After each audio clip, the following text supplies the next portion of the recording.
So continuing on with these junctions, turning into roads and emerging as well. Sometimes it pays to have no feet at all. No feet, I mean there's no contact of your feet on the pedals. Some learners kind of think you've got to be doing something. Well, that's not actually the case, and these junctions, on the approach to these junctions, that's a good example of this. The key thing though is actually setting the speed, the pace at which you approach it at, before you do the no feet. It's really essential that you get down to a walking pace, really, a very, very slow pace, a few miles an hour, because what that does is it gives you the time to do the necessary observations. But this is quite a nice technique to practice with friends and family, because what it does is it gives you a sort of, very often the wheels keep rolling. Let's have a little look at the different combination of things that can happen. So, I'm going to go right here, so let's have a little look. So off gas, I'm poodling up to here. What's the speed? Just under 10 miles an hour. Gentle braking, I'm still in second gear. Off brakes, looking to that new road. Check out your mirrors. So there we go, that was less than 10 miles an hour. Second gear, no feet. Practice this because it gives you a bit of faith in what the speed and the gears, how it all works. And it's nice to be able to do it. So mirrors and pairs, signal, position. I've got no feet, just less than 10 miles an hour in second gear. Still can't see into new road, now I can. We always think we've got to sort of bowl up to these things fast. So not fast, but you've got to put gas on, then loads of braking. And it's not an all or nothing. Sometimes you can have no feet at all. So let's go. I'm going to go left on this one. So let's have a look. I'm doing 20. Gentle braking. I'm now doing 10. No feet, no feet, no feet, no feet. I'm looking, there's a parked car to my left. So clutch down, first gear. Gives me time to do even more observations. So the wheels didn't stop there, did you notice? I didn't force myself onto that. If you like, I kind of introduced myself into the new road. People can see me and I can see people. And that was even with a parked car there.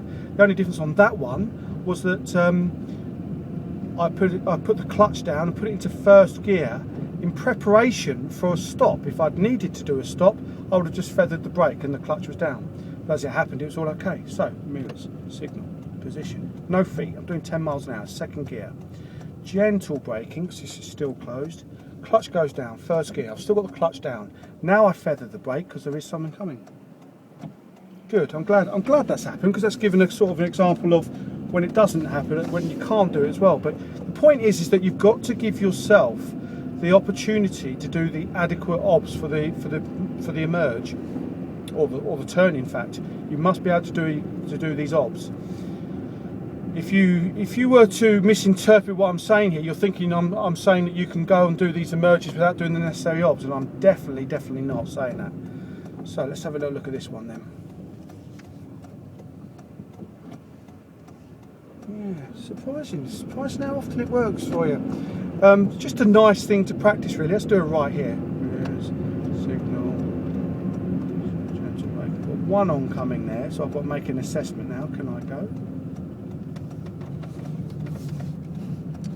It's good, isn't it? It's good. It's surprising what no feet does for you. It gives you time, buys you time for you to be making assessments, judging speeds and judging distances of other vehicles. This is really, really good, really essential for efficient driving. So yeah, give it a go. You want to be practicing on quiet roads where there's very little traffic, and just practicing approaching, setting the correct pace on the approach, and then try it with no feet. Do it in second first of all, like I've just done, and then sometimes you'll find that the junction doesn't actually open up at the end and you need to dip the clutch and put it in first in preparation for a stop.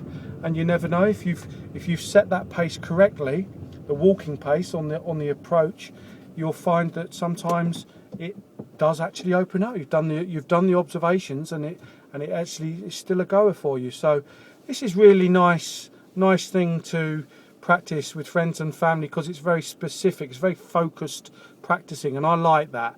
When we just sort of open it all up, it's sort of it's too much. But this is a good technique to practice.